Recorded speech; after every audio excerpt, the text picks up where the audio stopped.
So again, namaste and welcome to all of you. Thank you for joining us for satsang this morning.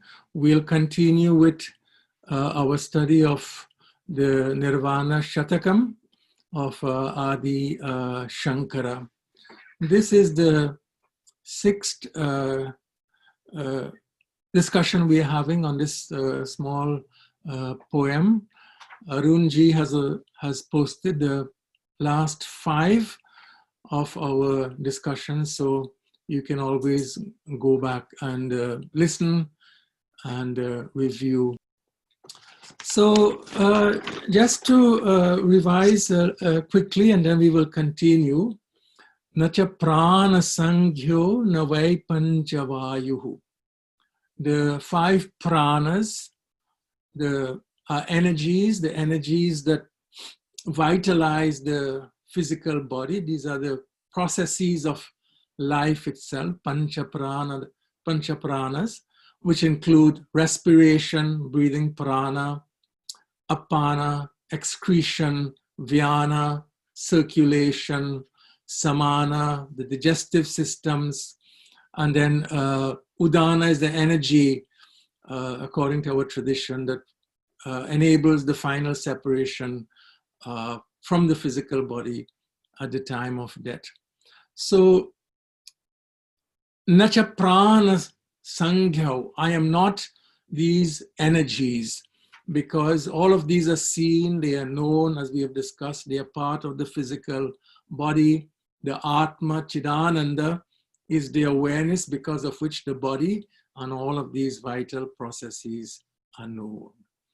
So, nacha prana sanghyo navai panchavayuhu nava saptadhatu. Saptadhatu are the 7 important constituents of the body: skin, flesh, blood, bone, marrow, fat, nerves. These are also known, these are also objectified. Chidananda is the one who knows. Nacha pancha kosha, we discussed in detail last class. Kosha means a sheet or a covering or a layer. In Hindu, as we say in Hindu anthropology, the human being is described as composed of these 5 koshas, or these 5 layers that deal with the physical, the mental, the intellectual dimensions of every human being. But just keep in mind, as I said on last occasion, that Atma is not covered by anything. So we should not understand kosha or sheet in the sense of something that wraps around and covers the Atma. Nothing can cover the Atma. So each kosha, each sheet should be thought of as a description of a certain kind of ignorance. So Annamaya kosha is the body sheet made out of anna, of food. So if I identify wrongly, if I identify Chidananda with the physical body, then this is Annamaya kosha. If I identify it with the pranas, then it's Pranamaya kosha, and in that way. So even as clay cannot be covered by a clay pot, or water cannot be covered by a wave, there is nothing to cover the Atman. These are just 5 different expressions or 5 levels of ignorance that are overcome in the knowledge Chidananda Rupa Shivoham Shivoham. Navak pani padam nacho pastapayu. So these are the organs of action that are described in that line. Organ of speech, hands, feet, etc. I am not. Chidananda Rupa Shivoham Shivoham. Chidananda Rupa Shivoham Shivoham. But as we move on, I always ask you to keep in mind that the pranas, the constituents of the body, the saptadhatus, the karmendriyas, the organs of action, are not separate from Atma.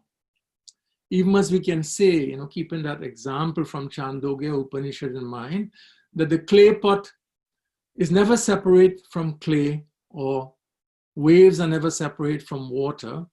And we can say that a clay pot is clay, but clay is not a clay pot, because clay can be many, many things.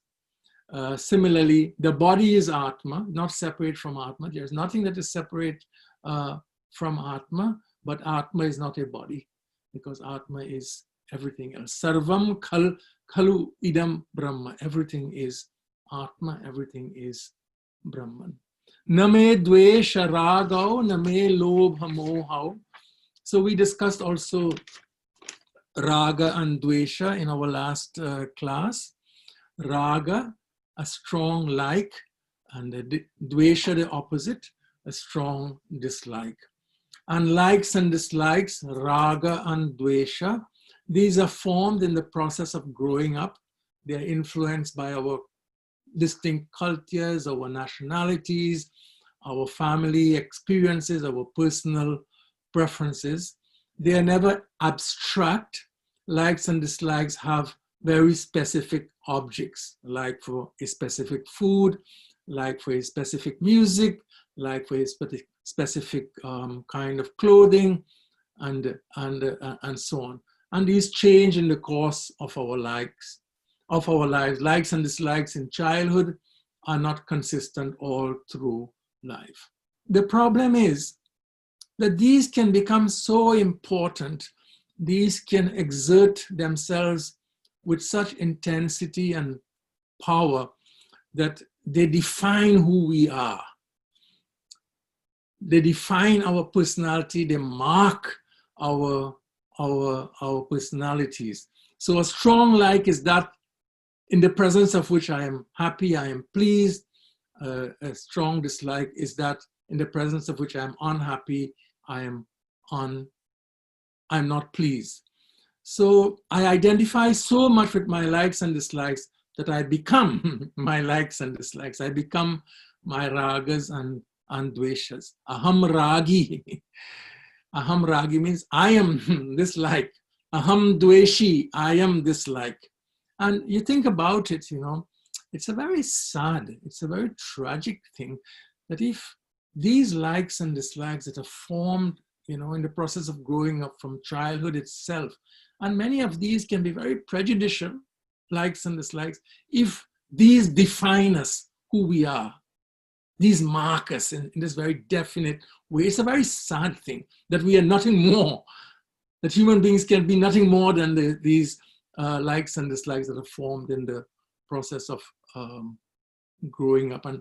And therefore we become very conditioned being, very impulsive in our actions. We're controlled by our likes and dislikes, and others can also control us. So, name dvesha ragau, I am not my likes and dislikes. I have likes and dislikes.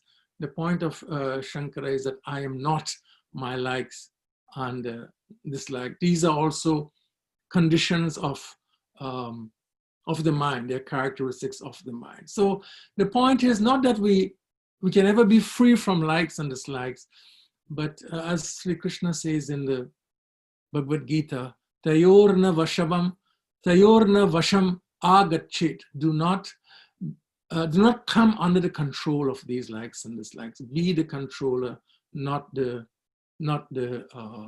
controlled. If I am nothing but my likes and dislikes, these are very difficult to control. I lack distance, I lack perspective to be objective about these if I am nothing but these. But knowing that I am Chidananda Atma, Chidananda Rupa, Shivoham, helps me to better control my likes and dislikes. I have some distance, I have some perspective. I can be a master of likes and dislikes rather than a victim of likes and dislikes. So when I know myself to be Chidananda Atma, likes and dislikes fall into a proper perspective, a very different perspective. It is called samatvam, a perspective of balance, of evenness, of mine. And the last point I want to make, which I made at the end of our discussion last day, is that whatever our likes and dislikes might be, however conditioned they may be by nationality, culture, one thing that we all have to be concerned about is that our likes and dislikes should not be contrary to Dharma. And by Dharma, I mean likes and dislikes which cause harm to others, which hurt others, which inflict suffering on others, and ultimately on one's self. So likes and dislikes should be controlled, and they should be also in harmony with Dharma. That's important. So then we continue this morning. Name dvesha ragau, name lobha mohau. We didn't discuss last time. Name dvesha ragau, likes and dislikes. Name lobha mohau. Madodaiva me naiva matsarya bhava. Na dharmo, na chartho, na kamo, na moksha, chidananda rupa, shivoham, shivoham. So, lobha first. Name lobha. Lobha means greed. Greed, which of course in our tradition is different from need. That's an important distinction. The distinction between greed and need, or greed and legitimate desire. Need can be satisfied. Need can be fulfilled. Legitimate desires can be fulfilled. But greed can never be fulfilled. There is no end point. There is no point of satiation. There is no freedom from greed, because greed can never be satisfied. That's one important difference. The second important difference between greed and need is that needs can be satisfied. We can satisfy our needs without wishing, or without the accompanying wish that others' needs not be satisfied, or that others have less than we have. So I need a place of shelter. We all need housing. I have a need for housing. I can satisfy that. I can satisfy it in a way that doesn't require, or without the wish that others not have housing as I have. But greed, on the other hand, is always accompanied by the desire that others have less than I have. Why? Because I am measuring myself, not by what I am, but by what I have. My self-value is tied up with what I have and not what I am. The whole point of this poem, if we were to put it in a very concise way, the whole teaching of Shankara is that human value ultimately rests on what we are and not on what we have. I'm not saying that what we have is unimportant, because we have legitimate needs, but ultimate value is to be found in what you are and not what you have. And what you are is the chorus of this beautiful poem, Chidananda Rupa, Shivoham, Shivoham. Describes what every one of us is, what we are. So greed requires inequality. Because, as I said, I'm seeking value through greed. I seek self-value by asserting my higher worth than others. I seek, to fulfill my material needs, not because they are simple needs, but because I am seeking to add value to myself by what I have. And when I do that, then it requires that others have less than what I have. That's lobha. That's exactly what lobha is. And I would say also this morning that lobha is not only different from need, and I think I have clarified that. Need can be satisfied, lobha can never be satisfied. It is a fire into which you can pour fuel, and this fire always burns. I would say also that lobha is different from ambition. It is different from legitimate need. It is also different from ambition. What is the difference? Let us say that I am a businessman or businesswoman, and I desire to expand my business. I want to grow this business. I want, if it's a outlet, distribution business I want to have more outlets where I can grow my business. This is legitimate, right? This is legitimate ambition, that a business should expand, it should grow, it should thrive, it should prosper. But if in the process of expanding my business, in other words, if in the process of fulfilling my ambition in order to gain a new corporation or to expand, I go against dharma.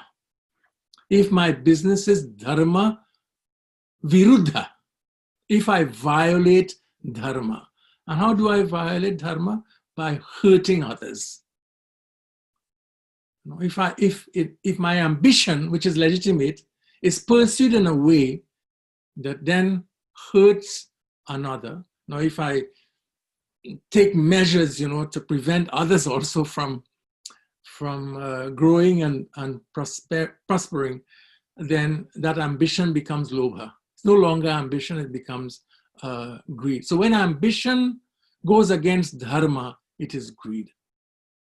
But ambition is legitimate, but it should be in harmony with the principle of dharma. Dharma becomes the standard. And of course, the golden standard of dharma is to act in ways that doesn't cause suffering. This is the central principle of Bhagavad Gita, where, in 3rd chapter, Krishna says, Loka sangrahame vapi sampashyan kartumarhasi. Arjuna, in everything that you do, Arjuna is a soldier, but this in everything.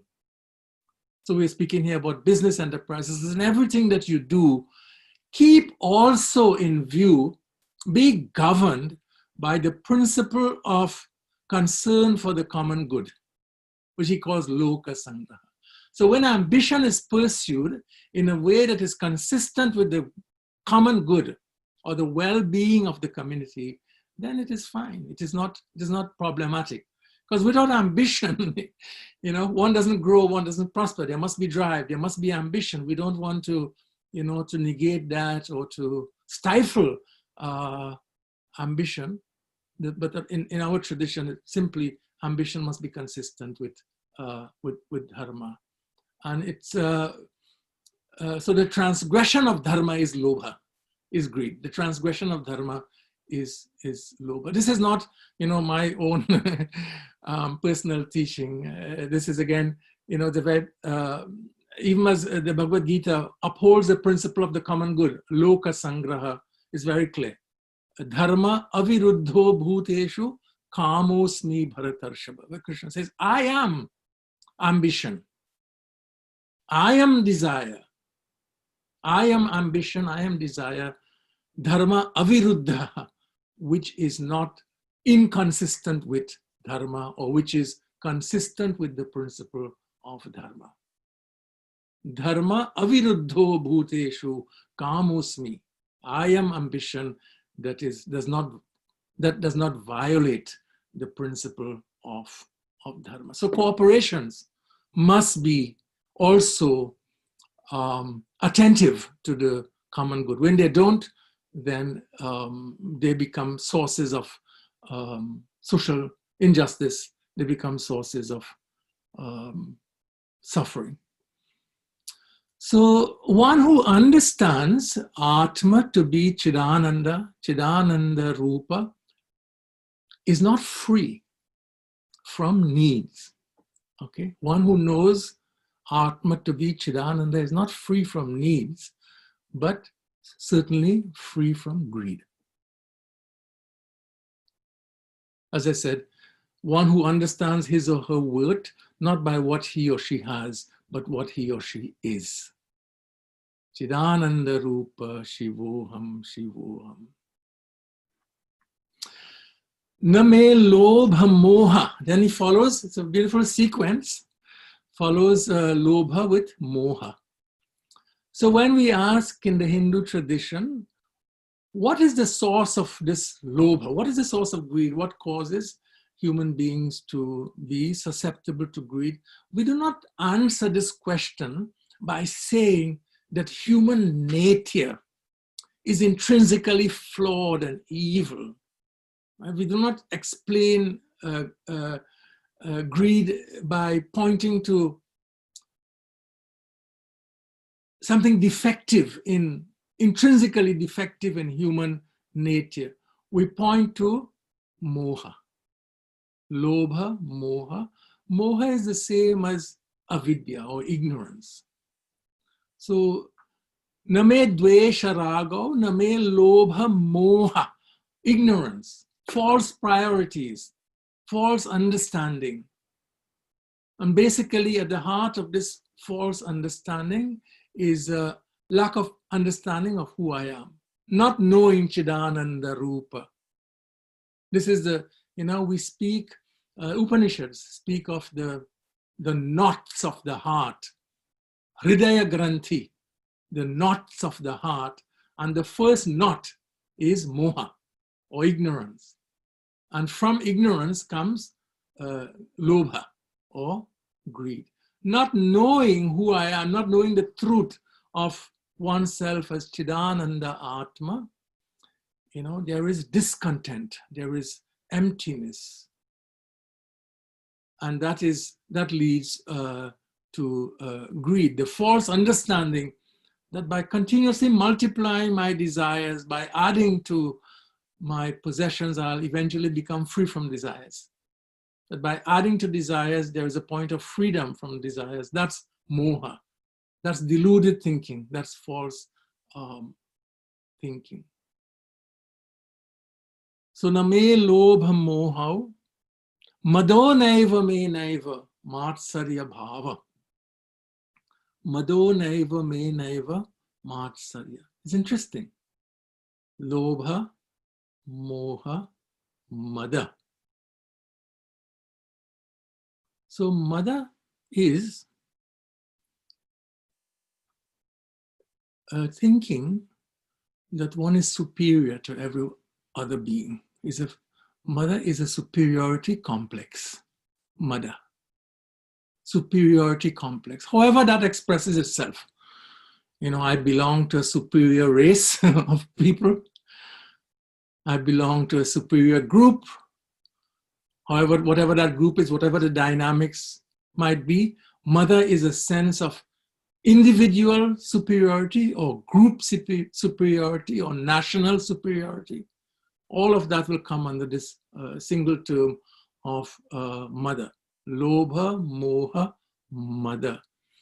The interesting thing, of course, about mada or superiority is that when you think about it deeply, every assertion of superiority at its heart, at its depth, also comes from a deep sense of inferiority.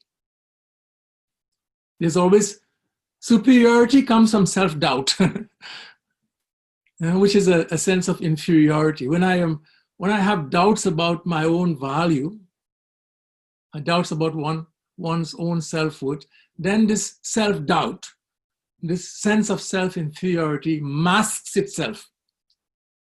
Self-insecurity, self-doubt, self-inadequacy masks itself in the form of an aggressive superiority.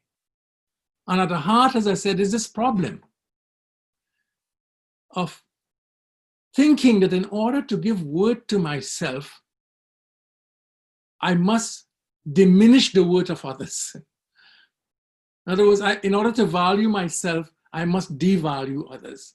And this is what we are contesting here in this poem. Contesting this idea that in order to have value for myself, I must devalue others. I must lower the value of another human being. So, in other words, in our tradition, these two are sides of the same coin.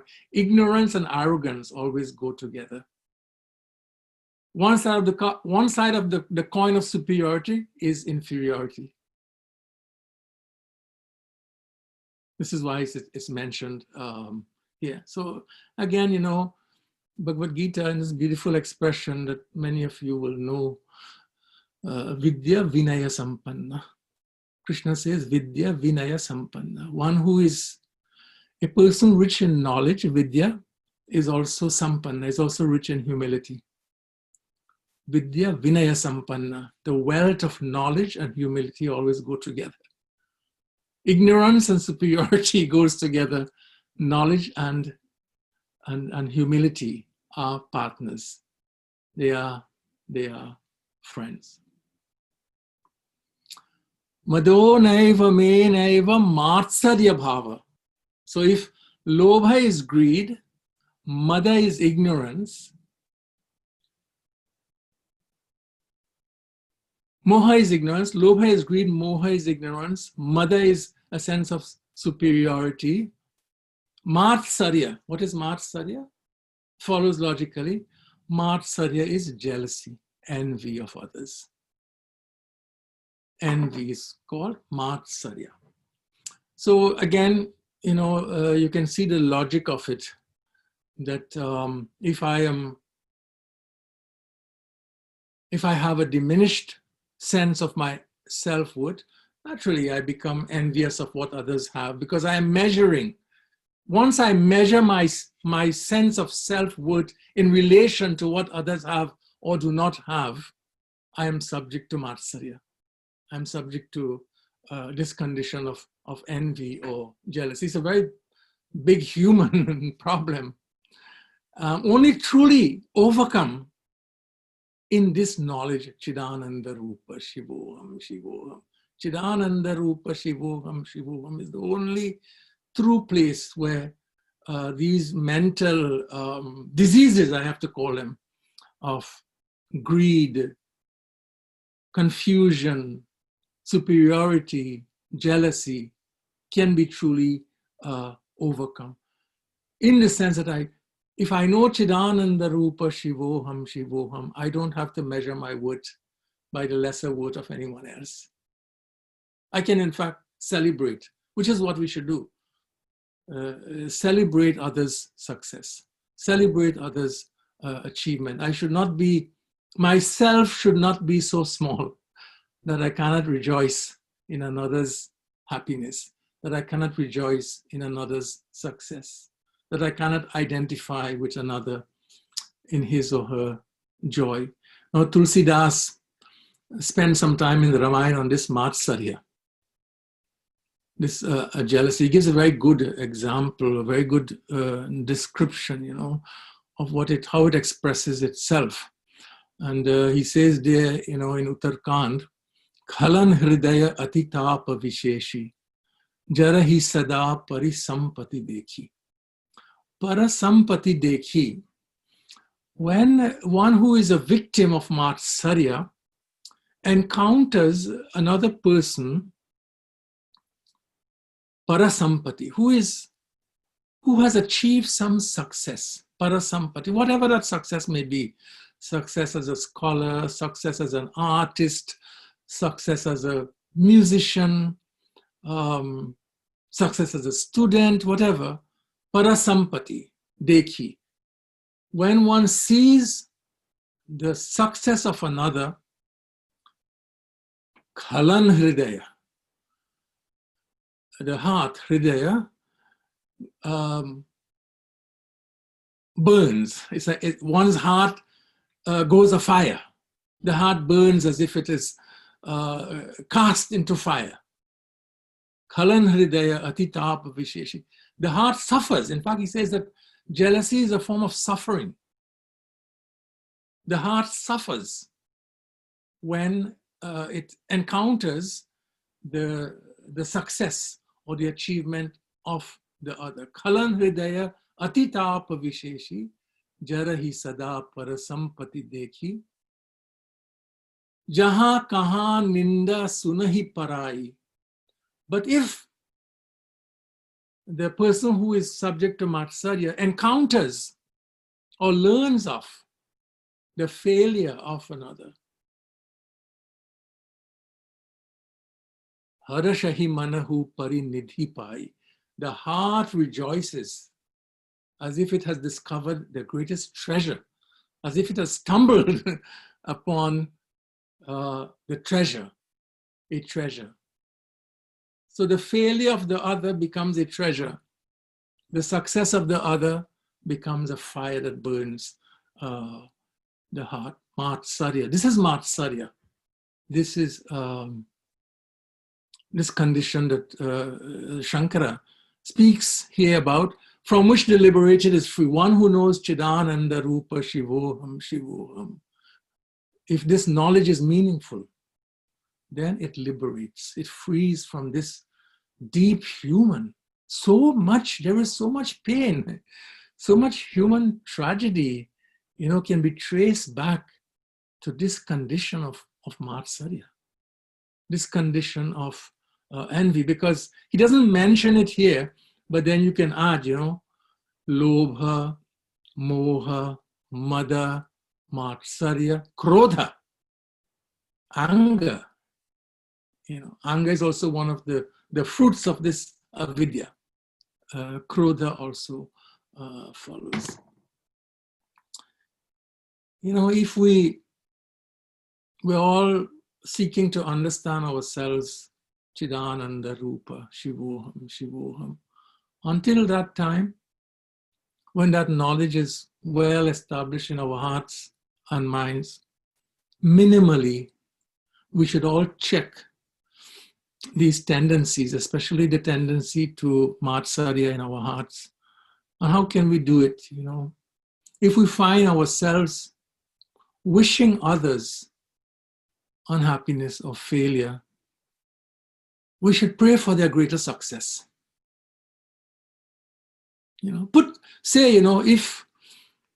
If someone is successful in business and you are not, I'm happy he or she is successful. This is what I would like to be. This is what I would like my own son or daughter to accomplish. Pray and learn to rejoice in his or her success. This is called in our tradition, pratipaksha bhavana. We neutralize jealousy with the opposite thought. It's not always, it will not come spontaneously, but it begins a process of transformation. It begins a process of transformation by injecting in the mind, introducing into the mind the opposite thought, the thought of delight in the well-being of the other. Sukha sukhi. Para sukha sukhi. When the other is happy, I learn to become happy by checking my tendencies to be envious of the other. Ultimately, of course, as I said, it is Chidananda Rupa Shivoham Shivoham that frees. This is why he mentions it. This is important, This is why he's saying that one who knows Chidananda Rupa Shivoham Shivoham is free from lobha, moha, mada, matsarya. This is how this knowledge works. This is how this knowledge is transformative. If I just know the word Chidananda Rupa Shivoham and I wish others failure, then I don't really know.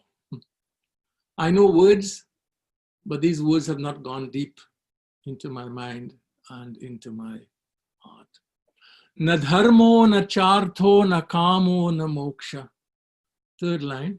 Na dharmo, na chartho, na kamo, na moksha. Chidananda Rupa Shivoham Shivoham. Beautiful, very beautiful verse when when the idea was given to me to why don't you teach Nirvana Shatkam, I didn't think that I would be in my 6th lecture and still not complete this text. And when I started to study it myself to teach, I realized that in this poem of Shankara, Nirvana Shatkam, in these 6 verses, the whole world of the Upanishads, the whole world of Vedanta is right here. Chidananda Rupa Shivoham Shivoham. So na dharmo, na chartho, na kamo, na moksha introduces a different topic here in this 4th verse. So you would recognize here dharma, artha, kama, and moksha. These are what we speak of in the Hindu tradition as the 4 goals, 4 human goals in Sanskrit. These are the purusharthas, the 4 goals of human life, the goals that make for a complete or good life, basic goals for every human being. So artha literally means object, but more broadly speaking, artha as a goal of life encompasses all human material needs. Every human being has certain material needs that must be fulfilled for a good and decent life. And that is, material needs are encompassed in the term artha. It includes, we can expand it legitimately. So it includes long-term security. Healthcare is included under artha. Security in old age is included under artha. If you don't have healthcare in old age or at any time in your life, you're lacking an essential ingredient of artha. If you don't have care in old age, you're also lacking an essential ingredient of artha. So artha speaks to all of these basic needs that every human being should have. So then kama generally describes pleasure activities, the entire range of activities that we do for enjoyment.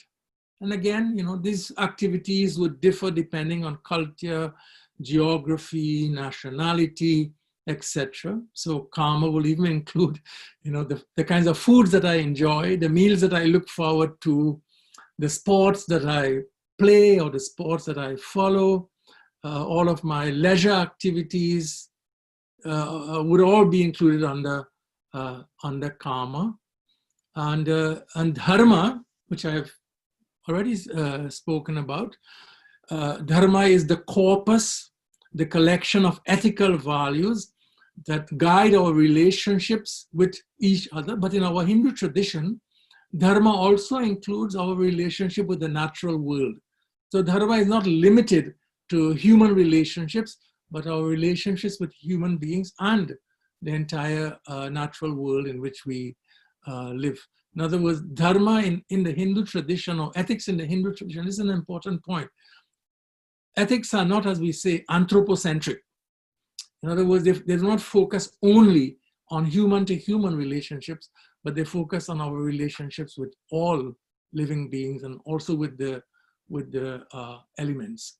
So dharma as a purushartha, as a goal of human life, sets the boundaries to artha and kama to ensure that our material and pleasure-seeking activities do not cause harm and suffering to others. Again, artha and kama are legitimate, but they must also be fulfilled within the boundaries or the ethical standards of dharma. And there are lots of discussions of dharma in our shastras, in our smriti texts.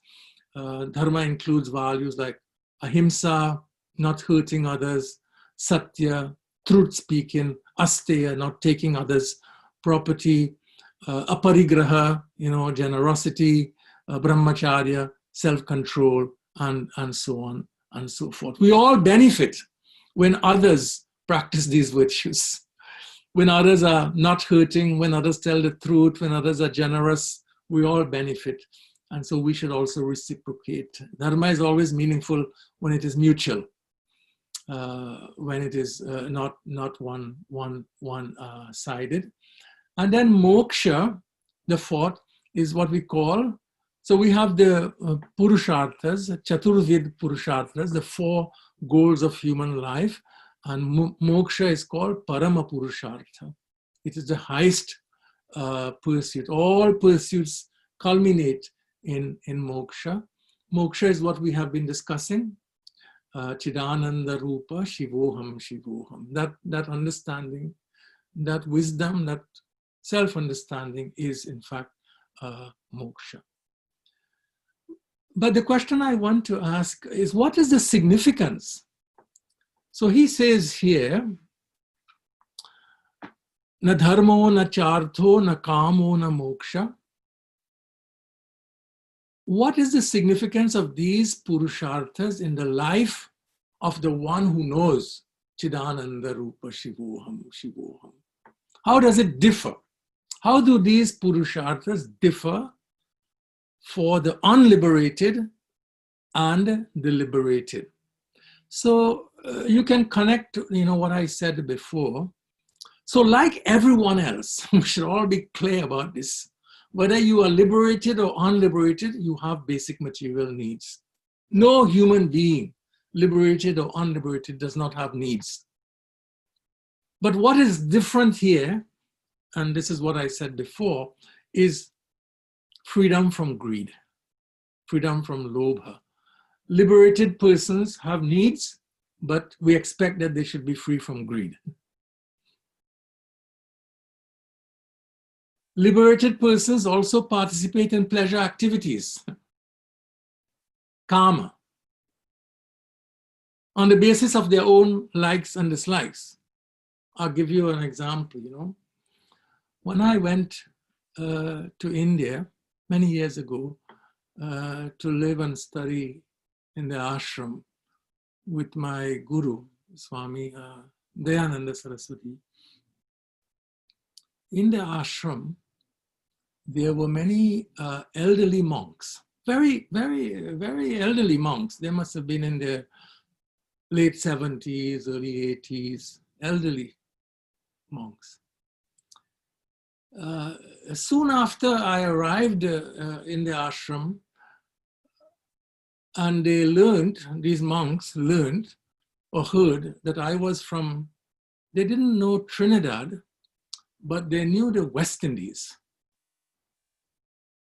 So they heard that there's a student now in the ashram, the first student in the ashram there, who came from the West Indies.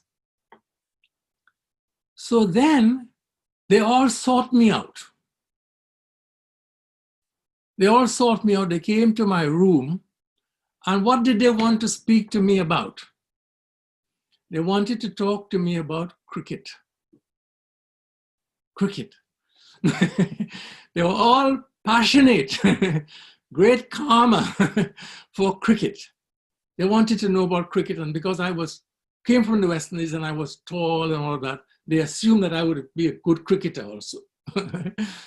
But they wanted to tell me about their passion for cricket, and they knew, and they wanted to talk about the cricketers that some of you in our satsang this morning will recognize, because they belong to the era of Weeks and Walcott and Frank Worrell, and they wanted to talk about these cricketers happily. So our conversation during my years there with these elderly monks was always about cricket and the West Indian. At that time, our West Indian team was very good, and they also rejoiced that this West Indian team would be victorious against the British. They would be victorious against Australia. They also took a lot of pride in the victories of our West Indian cricketers. So they had their own, I give this as an example, that they were all monks, but they had their own passions. They still had a passion for cricket. They loved to read about cricket. They loved to speak about cricket. They loved to talk about all of these great players. They had great admiration for Rohan Kanhai. They thought this was an Indian who had gone and distinguished himself as a great batsman. So this was sannyasi kama, or passion.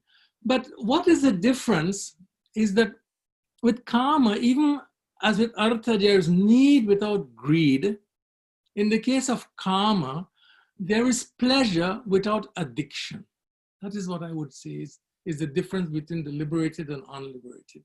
There is pleasure without addiction. In other words, there is what I would call non-binding pleasures. I can enjoy, but I'm not addicted to these pleasures. In other words, my life is not empty without these forms of pleasures. My boys and I have, my sons who grew up here in the United States, they are great lovers of football. They also like cricket, but they like American football a great deal. And of course, our team here is the Vikings team. So the Vikings, they have always been disappointing. They're not the best team on the scene. So whenever they always hope that the Vikings would win, and when the Vikings didn't win, I used to see the anguish and pain in them. But they're also familiar. They had listened to a good deal of my talks on Vedanta, and then I would say sometimes to them, well, yes, the Vikings lost, but you are still Chidananda Rupa. Yourself is not diminished. Only if you identify yourself fully with the Vikings when they lose, then you feel that yourself has become diminished. So now they have grown up, and when the Vikings lose, they will tell me the Vikings lost, but we are not diminished. we are still full, and we are still complete. So this is true of the karma as far as the liberated is concerned. There is enjoyment, there is pleasure. What is life without pleasure, without enjoyment? But there is pleasure without addiction. That is the important thing. There is karma without lobha. There's artha without lobha also. And so na dharmo, na chartho, na kamo, na moksha. How about dharma? What is dharma for the liberated person? How about dharma and the virtues such as non-injury, ahimsa, generosity, and so on, that are fundamental? I think the difference is this. It is the difference between ethics or virtue or dharma as natural and spontaneous, and dharma as requiring effort and practice. So if, for example, I am not a generous person, I don't like to give, I don't like to share, but I recognize generosity as a virtue worthy of cultivating. So I am not, let's say I am not a generous person, but at least I recognize that this is an ideal that is worth pursuing, worth cultivating, worth developing. What do? I must practice generosity by checking my ungenerous habits of mind, mentally, emotionally, physically. I must practice generosity by checking my ungenerous habits, mentally, emotionally, physically. This is what we are taught, in the Vedas. Danena adanam tara. Cross on generosity by practicing generosity. Tara means to cross, go beyond. Adanena adanam tara. Samaveda. Cross the lack of generosity by practicing generosity. So I practice until, what am I hoping for? What is the culmination? That through practice, I come to a point where I don't have to practice again. That it becomes spontaneous. That's possible. That being a generous person becomes a natural part of who I am.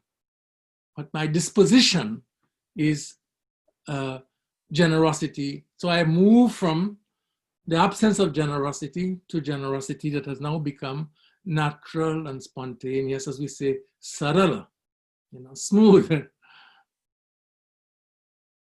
And this is what we expect of the liberated person, that in him or her, these virtues are natural, they are spontaneous, they no longer require effort, deliberation, practice. They're now internalized, intrinsic. They express themselves in the mode of thinking, speaking, and active action in the world. Na dharmo, na chartho, na kamo, na moksha. Chidananda rupa shivoham, shivoham. So I wish you well, and I pray that the teachings of Nirvana Shatkam would bless all of you. Chidananda rupa shivoham, shivoham.